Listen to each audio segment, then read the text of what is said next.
பிரியமான வேதாராய்ச்சியர்களே, இன்று நாம் நீதிமொழிகள் 6ஆம் அதிகாரம் 1ஆம் வசனம் முதல் சிந்திப்போம். இந்த அதிகாரத்திலே அநேக வித்தியாசமான சத்தியங்களை பார்க்க போகிறோம். முதலாவது ஒரு ஆலோசனையோடு ஆரம்பமாகிறது. இன்றைய வியாபார உலகத்திற்கும் இது மிக நல்ல ஒரு ஆலோசனை. கிறிஸ்தவர்களுக்கு மட்டுமல்ல, கிறிஸ்தவர்கள் அல்லாதவர்களுக்கும் இது மிகுந்த சிறந்த ஒரு ஆலோசனை. நல்ல வியாபார கொள்கைகள். எல்லா மனுக்குலத்திற்கும் தேவன் சிறந்த ஆலோசனைகளை வைத்திருக்கிறார். ரட்சிக்கப்பட்டவர்களானாலும் சரி, ரட்சிக்கப்படாதவர்களானாலும் சரி, அவர்கள் எல்லாருக்கும் அவரிடத்திலே ஆலோசனை உண்டு. நீதிமொழிகள் 6ஆம் அதிகாரம் முதல் 2 வசனங்கள். என் மகனே, நீ உன் சிநேகிதனுக்காக பிணைப்பட்டு அந்நியனுக்கு கையடித்து கொடுத்தாயானால், நீ உன் வாய்மொழிகளால் சிக்குண்டாய், உன் வாயின் வார்த்தைகளால் பிடிபட்டாய்.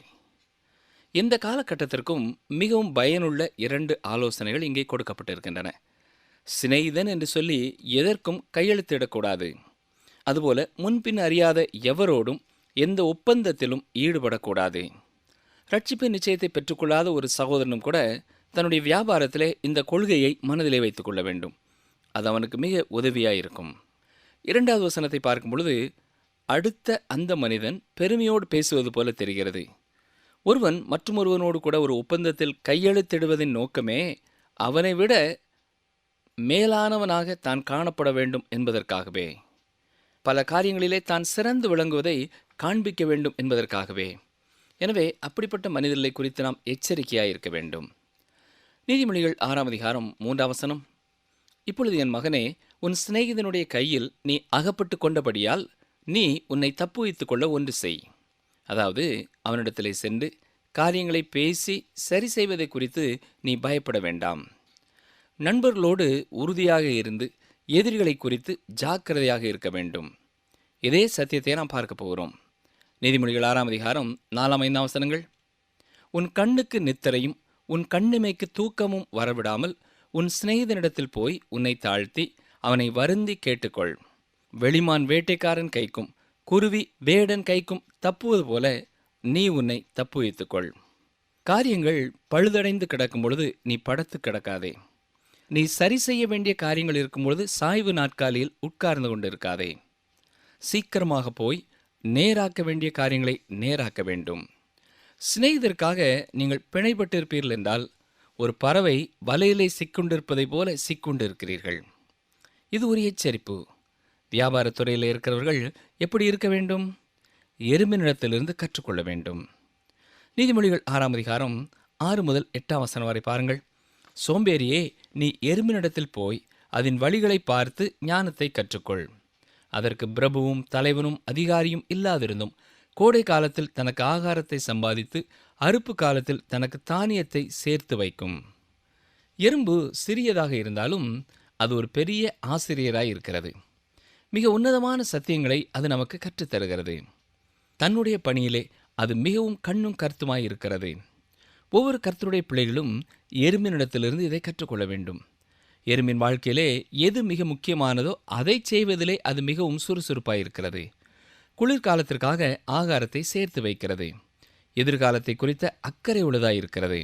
அதை குறித்து சுறுசுறுப்பாய் செயல்படுகிறது. இந்த அநேக கிறிஸ்தவர்களுடைய வாழ்க்கையிலே இருக்கிற பெரிய பாவம் என்னவென்றால் சோம்பேறித்தனம். முழு நேர கர்த்தருடைய பணியிலே இருக்கிறவர்களிலும் கூட அப்படிப்பட்ட நபர்களை பார்க்கலாம். நாம் ஒவ்வொருவரும் நம்மை நாமே கேட்டுக்கொள்ள வேண்டிய ஒரு கேள்வி என்ன தெரியுமா? நம்முடைய பணி நேரம் தவிர மீதி நேரத்திலே நாம் என்ன செய்கிறோம்? கர்த்தருடைய வார்த்தைகளை நாம் வாசிக்கிறோமா? அதை நாம் கற்றுக்கொள்கிறோமா? கர்த்தருடைய ஊழியத்திலே காணப்படும் ஒரு சாபமான காரியம் சோம்பேறித்தனம். ஊழியர் ஒருவர் ஒரு மூத்த போதகரிடத்தில் வந்து, ஐயா, நான் இந்த திருச்சபையிலே 3 ஆண்டுகளாக பணி செய்து விட்டேன். எல்லா காரியங்களை குறித்தும் பிரசங்கித்து விட்டேன். இனி நான் எதை குறித்து பிரசங்கிப்பது என்று கேட்டாராம். அதற்கு அந்த முதிர்ச்சி பெற்ற போதகர் கேட்ட கேள்வி என்ன தெரியுமா? சகோதரனே, நீங்கள் ஒவ்வொரு நாளும் எவ்வளவு நேரம் கர்த்தருடைய வார்த்தையை படிக்கிறீர்கள் என்று கேட்டார். இந்த கேள்விக்கு திட்டவட்டமான எந்த பதிலையும் அவரால் கூற முடியவில்லை. ஒரு வாரத்திலே 1 மணி நேரத்திற்கும் குறைவாகவே வேதத்தை வாசிக்கிறேன், படிக்கிறேன் என்று கூறினார். அப்பொழுது அந்த மூத்த போதகர் சொன்னது, உன்னுடைய வழிகளை நீ மாற்றிக்கொள்ளவில்லை என்றால் நீ ஊழியத்தை விட்டு வெளியேற வேண்டியதுதான். ஆயத்தம் செய்யாமல் ஆவலோடு ஆசையோடு எதிர்பார்ப்போடு வரும் ஜனங்கள் முன்னால் பிரசங்கிப்பிடத்திலே நீ ஏறுவது சரியல்ல என்று கூறி அனுப்பினார். பிரியமான சகோதரனை, சகோதரியே, எறும்பு நமக்கு பெரிய ஒரு சத்தியத்தை கற்றுக் கொடுக்கிறது. நீதிமொழிகள் 6ஆம் அதிகாரம் 9 முதல் 11ஆம் வசனம் வரை வாசிக்கிறேன். சோம்பேறியே, நீ எவ்வளவு நேரம் படுத்திருப்பாய்? எப்பொழுது உன் தூக்கத்தை விட்டு எழுந்திருப்பாய்? இன்னும் கொஞ்சம் தூங்கட்டும், இன்னும் கொஞ்சம் உறங்கட்டும், இன்னும் கொஞ்சம் கைமுடக்கிக் கொண்டு நித்திரை செய்யட்டும் என்பாயோ? உன் தரித்திரம் வழிப்போக்கனைப் போலவும் உன் வறுமை ஆயுதம் அணிந்தவனைப் போலவும் வரும். இதற்கு விளக்கம் தேவையில்லை. அத்தனை தெளிவாக சத்தியத்தை கூறுகிறார். தொடர்ந்து துன்மார்க்கனை குறித்து பேசுகிறார். வாசிக்கிறேன். நீதிமொழிகள் 6, 12, 13 வசனங்கள். பேலியாளின் மனுஷனாகிய ஒரு துன்மார்க்கன் ஆகடியம் பேசி திரிகிறான். அவன் தன் கண்களால் சைகை காட்டி, தன் கால்களால் பேசி, தன் விரல்களால் போதனை செய்கிறான். பிரியமானவர்களே, யாருடைய வாழ்க்கையிலாவது இப்படிப்பட்ட காரியத்தை நீங்கள் பார்த்திருக்கிறீர்களா? அவர்களுடைய ஒவ்வொரு செயல்களும் ஒவ்வொரு காரியத்தை வெளிப்படுத்துகிறதாக இருக்கும். அவர்கள் பேசினாலும் கைகளையும் கால்களையும் அசைத்தாலும் அதற்கு தவறான கருத்து இருக்கும். சில கிறிஸ்தவர்களும் கூட சில நேரங்களிலே இப்படிப்பட்ட காரியங்களுக்கு தங்களை அர்ப்பணித்து விடுகிறார்கள். இவர்கள் எந்த காரியத்தை குறித்து பேசினாலும் 2 அர்த்தமுள்ள வார்த்தைகளை பேசுவார்கள். வேடிக்கையான பேச்சு என்று சொல்லி பேசுவார்கள். இப்படி விவேகமற்ற வார்த்தைகளை பேசுவார்கள். ஆனால் பிரியமானவர்களே, தேவன் இப்படிப்பட்ட காரியங்களுக்கு எதிராய் பேசுகிறார். நீதிமொழிகள் 6ஆம் அதிகாரம் 14, 15 வசனங்கள். அவன் இருதயத்திலே திரியா வரமுண்டு, இடைவிடாமல் பொல்லாப்பை பிணைத்து வழக்குகளை உண்டு பண்ணுகிறான். ஆகையால் சடுதியில் அவனுக்கு ஆபத்து வரும், சகாயமின்றி சடுதியில் நாசமடைவான். இங்கே ஒரு மனிதனை குறித்து சொல்லப்பட்டிருக்கிறது. அவன் கர்த்தருடைய பிள்ளையாக சாட்சியான நடக்கையை கொண்டவனாய் இருக்க வேண்டியவன். ஆனால் அவனுடைய ஒவ்வொரு அசைவுகளும் தவறான காரியங்களை வெளிப்படுத்துகிறது. முன்னாட்களிலே வாழ்ந்த பரிசுத்தவான்களை எண்ணி பார்ப்பீர்கள் என்றால், அவர்கள் வாயிலிருந்து வரும் ஒவ்வொரு வார்த்தைகளும் மற்றவர்களை ஊண்ட கட்டுகிறதாகவோ உற்சாகப்படுத்துகிறதாகவோ இருக்குமே ஒழிய இரட்டை அர்த்தமுள்ள வார்த்தைகளாகவோ தவறான எண்ணத்தை பின்னணியத்திலே கொண்டதாகவோ அவர்கள் பேசுகிறதில்லை. அப்படிப்பட்ட மனிதர்கள் இன்றைக்கும் தேவை. நாகரிகத்திற்கு ஏற்ற முடி அலங்காரத்தோடோ சமீபத்தில் கண்டுபிடிக்கப்பட்ட விஞ்ஞான உபகரணத்தோடு உள்ள ஒரு வாலிபனை சந்திப்பதை விட அப்படிப்பட்ட மகான்களை சந்திப்பது மிக சிறந்தது. இன்று பல திருச்சபைகளிலே ஜன கூட்டம் உண்டு. ஆனால் அவர்கள் எங்கும் கடந்து செல்கிறதில்லை. ஏன் தெரியுமா? தேவன் தம்மை பரியாசம் பண்ண விட்டார். பிரியமானவர்களே, மோசம் போகாதிருங்கள். தேவன் தம்மை பரியாசம் பண்ண விட்டார். மனுஷன் எதை விதைக்கிறானோ அதையே அறுப்பான். தேவனை யாரும் முட்டாளாக்க முடியாது. நம்முடைய தேவனாய கர்த்தர் பரிசுத்தமான வாழ்க்கையை நம்மிலே எதிர்பார்க்கிறார். ஏன் தெரியுமா? அவர் பரிசுத்தர். அவர் அப்படிப்பட்ட ஒரு தேவன். அப்படிப்பட்ட மனிதர்களை குறித்தே அக்கறை எடுத்து அப்படிப்பட்டவர்களையே அவர் ஆசீர்வதிக்கிறார். பிரியமானவர்களே, நாம் பரிசுத்தமான தேவனோடு தொடர்புடையவர்களாய் இருக்கிறோம் என்பதை மறந்து போகக்கூடாது. இன்று கர்த்தருடைய ஜனங்களின் மத்தியிலேயும் பரிசுத்தத்தின் முக்கியத்துவத்தை குறித்து அடிக்கடி கூற வேண்டியது இருக்கிறது. தொடர்ந்து கர்த்தர் வெறுக்கும் 7 காரியங்களை குறித்து பார்க்கிறோம். கர்த்தர் வெறுக்கிறார் என்பதை சிலரால் நம்ப முடியவில்லை. அவர் ஒரு அன்பின் தேவன் என்பதை மட்டுமே அறிந்தவர்களாக இருக்கிறார்கள். வெறுப்பது, பகைப்பது என்பது அன்பிற்கு விரோதமான ஒரு வார்த்தையாயிருப்பதனாலே தேவன் எதையும் வெறுக்க முடியும் என்பதை அவர்கள் நம்புகிறதில்லை. பிரியமானவர்களே, தேவன் அன்புள்ளவர். அதே நேரத்திலே அவர் தீமையை வெறுக்கிறவர். உலக பிரகாரமான உறவிலேயும் இந்த சத்தியத்தை நீங்கள் காண முடியும். நீங்கள் உங்கள் சிறு பிள்ளைகளை நேசிக்கிறீர்கள். ஆனால் உங்கள் குழந்தைகளை கடிக்க துடிக்கும் வெறிபிடித்த நாயை நீங்கள் வெறுக்கிறீர்கள். எதிர்மறையான காரியங்கள் இருக்கும் இந்த உலகம் இருக்கும் வரை இங்கே பாவம் பிரவேசித்திருக்கிறபடினாலே நாம் சரியானதை நேசிக்கிறவர்களாகவும் தீமையை வெறுக்கிறவர்களாயும் இருக்க வேண்டும். அதற்கு மாறாக நீங்கள் பாவத்தை நேசிக்கும் ஒருவராயிருப்பீர்கள் என்றால், நீதி நியாயத்தை வெறுக்கிறவர்களாயிருப்பீர்கள் என்றால், வேத வசனம் மிக தெளிவாக சொல்லுகிறது, நாம் தீமையை வெறுக்க வேண்டும். நல்ல காரியங்களை நாம் நேசிக்க வேண்டும். பிரசங்கி 3ஆம் அதிகாரம் 8ஆம் வசனத்திலேயும் சிநேகிக்க ஒரு காலம் உண்டு, பகைக்க ஒரு காலம் உண்டு என்று வாசிக்கிறோம். இப்பொழுது நீதிமொழியின் புத்தகம் 6ஆம் அதிகாரம் 16 முதல் 19ஆம் வசனம் வரை உள்ள பகுதியிலே கர்த்தர் அருவருக்கும் 7 காரியங்களை குறித்து வாசிக்கிறோம். கவனியங்கள், வாசிக்கிறேன். நீதிமொழிகள் 6, 16 முதல் 19 வரை. 6 காரியங்களை கர்த்தர் வெறுக்கிறார், 7 அவருக்கு அருவருப்பானவைகள். அவையாவன: மேட்டிமையான கண், பொய் நாவு, குற்றமற்றவர்களுடைய இரத்தம் சிந்தும் கை, துராலோசனை பிணைக்கும் இருதயம், தீங்கு செய்வதற்கு விரைந்தோடும் கால், அபத்தம் பேசும் பொய் சாட்சி, சகோதரருக்குள்ளே விரோதத்தை உண்டு பண்ணுதல் ஆகிய இவைகளே. இன்று திட்டமும் தெளிவுமாக கர்த்தர் இவைகளை வெறுப்பதாக கூறியிருக்கிறார். நம்முடைய வாழ்க்கையிலேயும் நாம் வெறுக்கும் பட்டியலிலும் இவைகள் இருக்க வேண்டும். கர்த்தர் தாம் வெறுப்பதாக இந்த இடத்திலே தான் முதலாக கூறவில்லை. உபாகம புத்தகத்தை திறந்து பாருங்கள். உபாகமம் 16:22 யாதொரு சிலையையும் நிறுத்த வேண்டாம், உன் தேவனாய கர்த்தர் அதை வெறுக்கிறார். நம்முடைய இருதயத்திலே அவருக்கு கொடுக்க வேண்டிய இடத்தை வேறு எதற்கு கொடுப்போம் என்றாலும் அவர் அதை வெறுக்கிறார். சங்கீதம் 45:7 நீர் நீதியை விரும்பி அக்கிரமத்தை வெறுக்கிறீர். வெளிப்படுத்தின விசேஷம் 2:6 எபேசு சபைக்கு சொல்லும் பொழுதும் நான் வெறுக்கிற நிக்கோலாய் மதஸ்தரின் கிரியை என்று குறிப்பிட்டிருக்கிறார். எனவே பிரியமானவர்களே, கவனிக்கிறீர்களா? தேவன் நேசிக்கிறார், அதே வேளையிலே அவர் வெறுக்கவும் செய்கிறார். வேத புத்தகத்திலே 7 என்னும் எண்ணிக்கை பரிபூரணத்தை குறித்து சொல்லவில்லை, முழுமையை குறித்து சொல்லுகிறது. அதாவது இந்த எல்லா காரியங்களையும் அவர் 100க்கு 100 வெறுக்கிறார். இவை எல்லாமே மாம்சத்தின் கிரியைகளாய் இருக்கின்றன. அவர் வெறுக்கிற காரியங்கள் மனுக்குலத்தை மிக கேடான நிலைமைக்கு கொண்டு போக முடியும். எனவேதான் மிக தெளிவாக கர்த்தர் வெறுப்பதை கூறியிருக்கிறார். வேத வசனங்களுக்கு தவறான விளக்கம் கொடுக்கிறோம் என்றால் அதையும் அவர் அருவருக்கிறார். தேவன் ஏதோ வயதான ஒருவரைப் போல தீமையான காரியங்களை குறித்து அழுது கொண்டு இருக்கிறார் என்பதல்ல. மனுக்குலத்தின் பாவத்தை குறித்து கண்ணை மூடிக்கொண்டு பொறுத்து கொண்டிருக்கிறார் என்பதும் அல்ல. இன்று தண்டிக்கப்பட வேண்டியவர்கள் தண்டிக்கப்படாமல் இருப்பதன் காரணமாகவே தீமைகள் பெருகுகின்றன. தீமையை தண்டிக்க தேவன் ஆயத்தமுள்ளவராயிருக்கிறார். பொதுமக்கள் என்ன சொல்வார்கள் என்பதை குறித்து அவர் பயப்படுகிறதில்லை. தேவன் கோழை அல்ல. இயேசு கிறிஸ்துவின் இரத்தத்தினாலே அன்றி வேறு எந்த வகையிலேயும் பாவம் நீக்கப்படுகிறதில்லை. சரி, கர்த்தர் அருவருக்கும் இந்த காரியங்களை சற்றே கவனிப்போம். முதலாவதாக மேட்டிமையான கண். இது மற்றவர்களை குறைவாகவும் தன்னைத்தானே உயர்வாகவும் மதிப்பிடுகிறது. இதுதான் பெருமை. இது இருதயத்தில் உண்டாகிற எண்ணம். பின்னர் கண்களிலே அது பார்வையாய் வெளிவருகிறது. அந்த கண் என்ன சொல்கிறது? நீ அவனை விட சிறந்தவன், நீ அவளை விட சிறந்தவள் என்று சொல்கிறது. தேவன் அதை வெறுக்கிறேன் என்கிறார். இந்த மேட்டிமையான கண்ணை கொலை பாதகத்திற்கு மேலாகவும் குடிப்பழக்கத்திற்கு முன்பதாகவும் அவர் கூறுகிறார். இன்றைக்கு திருச்சபையிலே அப்படிப்பட்ட மேட்டிமையான கண்ணோடு இருப்பவர்களை குறித்து யாரும் எதுவும் சொல்லுகிறதில்லை. பிரியமானவர்களே, பூமியிலே பாவம் தோன்றும் முன்னதாக பரலோகத்திலே தோன்றின பாவம் என்ன தெரியுமா? அதுதான் மேட்டிமையான கண். சாத்தான் அல்லது லூசிஃபர் என்று சொல்கிறோம் அல்லவா? அவனுடைய வாழ்க்கையிலே இந்த பாவம் தான் அவனை கீழே விழத் தள்ளியது. ஏசாயா 14:13-14 வாசிக்கிறேன். நான் வானத்துக்கு ஏறுவேன், தேவனுடைய நட்சத்திரங்களுக்கு மேலாக என் சிங்காசனத்தை உயர்த்துவேன், வடபுறங்களில் உள்ள ஆராதனை கூட்டத்தின் பர்வதத்திலே வீற்றிருப்பேன் என்றும், நான் மேகங்களுக்கு மேலாக உன்னதங்களில் ஏறுவேன், உன்னதமானவருக்கு ஒப்பாவேன் என்றும் நீ உன் இருதயத்தில் சொன்னாயே.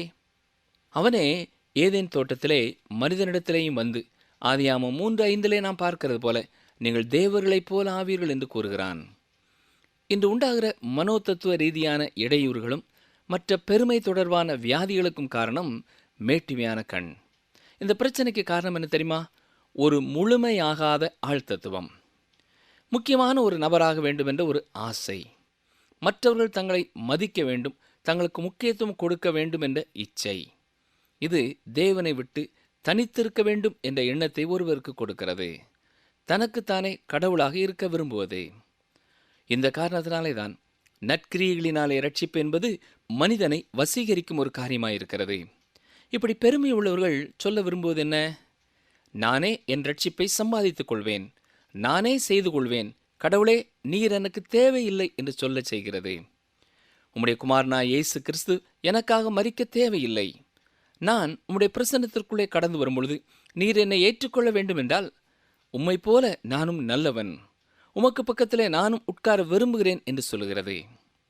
மனநிலையிலே வியாதிப்பட்டிருக்கிறவர்களே, எனது ரட்சிப்பை நானே சம்பாதிப்பேன் என்று கூறுவார்கள். தேவன் பெருமை உள்ளவர்களுக்கு எதிர்த்து நிற்கிறார், தாழ்மை உள்ளவர்களுக்கோ கிருபை அளிக்கிறார். யோபு 40:12 பாருங்கள். பெருமை உள்ளவனை எல்லாம் கவனித்து அவனை பணிய பண்ணி துன்மார்க்கரை அவர்களில் இருக்கிற ஸ்தலத்திலே மிதித்து விடு. மத்தேயு 5 நாம் பார்க்கிற பாக்கியவான்கள் பட்டியலிலே இயேசு கூறும் பொழுது, ஆவியில் எளிமை உள்ளவர்கள் பாக்கியவான்கள், பரலோக ராஜ்யம் அவர்களுடையது என்று கூறினார். சங்கீதம் 131:1 சங்கீதக்காரன் சொல்லும் பொழுதும், கர்த்தாவே, என் இருதயம் இருமாப்புள்ளதல்ல, என் கண்கள் மேட்டுமை உள்ளவைகளும் அல்ல, பெரிய காரியங்களிலும் எனக்கு மிஞ்சின கர்மங்களிலும் நான் தலையிடுகிறதில்லை என்று கூறியிருக்கிறார். ஆம் பிரியமானுலே, நாம் மனத்தாழ்மை உள்ளவர்களாக வாழவே அவர் அழைக்கிறார். ஆண்டவரே, நான் பலவீனமானவன், என்னாலே இதை செய்ய முடியாது, எனக்கு நீர் தேவை என்று கூற வேண்டியவர்களாயிருக்கிறோம். வாலிபர்கள் ஒரு இடத்திலே கூடியிருந்தார்கள். அவர்களைப் போன்ற ஒரு வாலிபன் அவர்கள் மத்தியிலே வந்தான். வந்து நின்று அவர்களை பார்த்து தீமையான வார்த்தைகளை கூற ஆரம்பித்தான். அவர்களை சபிக்க ஆரம்பித்தான். காரணம் என்ன தெரியுமா? அவன் அவர்களால் ஒரு தலைவனாக ஏற்றுக்கொள்ளப்பட அவன் ஆசைப்படுகிறான். எத்தனை பரிதாபமான ஒரு வாலிபன் இல்லையா? மேட்டுமையான கண் உள்ள வாலிபனுடைய வாழ்க்கையிலே காணப்படும் ஒரு குணநலன்தான் இது. தங்கள் சத்தம் எல்லாருக்கும் மேலாக கேட்க வேண்டும் என்பதற்காக, எல்லாரும் தங்களை பார்க்க வேண்டும் என்பதற்காக, சிறிய காரியத்தையும் பெரிய காரியம் போல உரத்த குரலிலே அவர்கள் பேசுவார்கள். ஏசாயா 66:2 கவனியுங்கள். என்னுடைய கரம் இவைகளை எல்லாம் சிருஷ்டித்ததினால் இவைகளெல்லாம் உண்டாயின என்று கர்த்தர் சொல்கிறார். ஆனாலும் சிறுமைப்பட்டு ஆவியில் நொறுங்குண்டு என் வசனத்துக்கு நடுங்குகிறவனையே நோக்கி பார்ப்பேன். இந்த அடிப்படையிலே நீங்கள் கர்த்தரண்டை வருவீர்கள் என்றால் அவர் உங்களை ஏற்றுக்கொள்வார். பெருமை உள்ளவர்களை கர்த்தர் வெறுக்கிறார். கர்த்தர் வெறுக்கும் இரண்டாவது காரியம் பொய் நாவு. அருமையானவர்களே, குடிக்கும் பாவத்திற்கு அடிமைப்பட்டிருப்பதையும் குறித்து சொல்லப்பட்டிருப்பதை விட பொய் நாவை குறித்து அநேக வேத வசனங்கள் பேசுகிறது. பொய் நாவு எல்லா மொழி பேசுகிற மக்கள் மத்தியிலேயும் எல்லா இனத்தவர் மத்தியிலேயும் இருக்கும் ஒரு பாவம். சங்கீதம் 116:11 எந்த மனுஷனும் பொய்யன் என்று என் மனக்கலக்கத்திலே சொன்னேன் என்று சங்கீதக்காரன் கூறியிருக்கிறார். இது மிகவும் உண்மை பிரியமானவர்களே. சங்கீதம் 122 கூறும் பொழுதும், கர்த்தாவே, பொய் உதடுகளுக்கும் கபட நாவிற்கும் என் ஆத்துமாவை தப்புவியும் என்று சங்கீதக்காரன் வேண்டுகிறார்.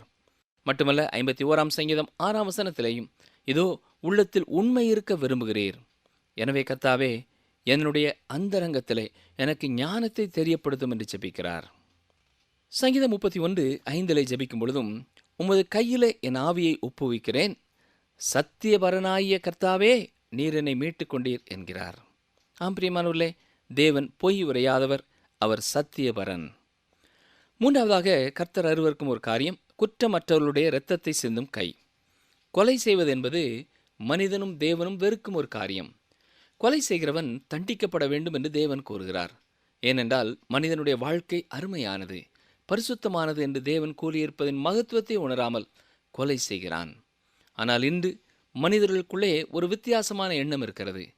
ஒரு மனிதன் கொலை செய்யப்படும் பொழுது அதை குறித்த விசாரணை செய்யப்பட்டால் கொலை செய்த மனிதனுடைய வாழ்க்கை விலையேறப்பட்டதாக கருதப்படுகிறது. மனிதனுடைய வாழ்க்கை விலையேறப்பட்டது என்று தேவன் கூறியிருக்கிறார். அதே வேளையிலே ஒரு மனிதன் மற்ற ஒரு மனிதனை கொலை செய்யும் பொழுது கொலை செய்தவன் கொலை செய்யப்பட வேண்டும் என்றே கூறியிருக்கிறார். அப்பொழுதுதான் மற்ற மனிதர்களும் தேவன் கொடுத்திருக்கும் மனிதனுடைய ஜீவன் விலையேறப்பெற்றது என்பதை உணர்ந்து கொள்வார்கள். நான்காவதாக கர்த்தர் அருவருக்கிற காரியம் துர் ஆலோசனை பிணைக்கும் இருதயம். எல்லா மனுக்குலமுமே இந்த பாவத்தை செய்கிறதா இருக்கிறது. மத்தேயு 15:19 இயேசு சொல்லும் பொழுது, இருதயத்திலிருந்து பொல்லாத சிந்தனைகளும் விபசாரங்களும் வேசித்தனங்களும் களவுகளும் பொய் சாட்சிகளும் தூஷணங்களும் புறப்பட்டு வருகிறது என்று கூறியிருக்கிறார். எனவே அத்தனை அருவருப்புகளும் அந்த கேடான இருதயத்திலிருந்துதான் புறப்பட்டு வருகிறது. அருமையான சகோதரனை சகோதரியே, உங்கள் மனதிலேயும் உங்கள் இருதயத்திலேயும் உண்டான தீமையான எண்ணங்களை கர்த்தரிடத்திலே அறிக்கை செய்து விட்டீர்களா? நாம் ஒவ்வொருவரும் இதை செய்ய வேண்டியவர்களாயிருக்கிறோம். ஒவ்வொரு உறுப்பாக அதனால் உண்டாகும் பாவத்தை குறித்து கர்த்தர் வெறுக்கும் காரியங்களை இங்கே ஞானி கூறுகிறார். ஐந்தாவதாக கர்த்தர் வெறுப்பது தீங்கு செய்வதற்கு விரைந்தோடும் கால். ஏசாயா இதை குறித்து சொல்லும் பொழுது என்ன சொல்கிறார்? ஏசாயா 59:7 அவர்கள் கால்கள் பொல்லாப்பு செய்ய ஓடி குற்றமில்லாத இரத்தத்தை சிந்த தீவிரிக்கிறது. அவர்கள் நினைவுகள் அக்கிரம நினைவுகள், பாழ்கடிப்பும் அழிவும் அவர்கள் வழிகளில் இருக்கிறது. இது மட்டுமல்ல, ஆறாவதாக கர்த்தர் வெறுக்கிற காரியம் அபத்தம் பேசும் பொய் சாட்சி. இந்த நாட்களிலேயும் மிக சாதாரணமாக எல்லா இடங்களிலேயும் காணப்படும் பாவமாக இது இருக்கிறது. இதையும் தேவன் வெறுக்கிறேன் என்கிறார்.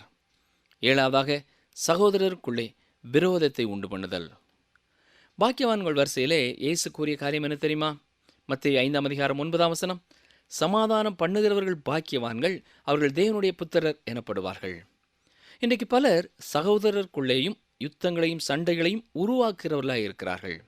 உங்கள் தெருவில் இருக்கிறார்கள், நீங்கள் வேலை செய்யும் ஸ்தலத்தில் இருக்கிறார்கள், ஏன் உங்கள் சபையிலும் அவர்கள் இருக்கிறார்கள். ஒருவேளை உங்கள் வீட்டிலேயும் அப்படிப்பட்ட ஒருவர் இருக்கலாம்.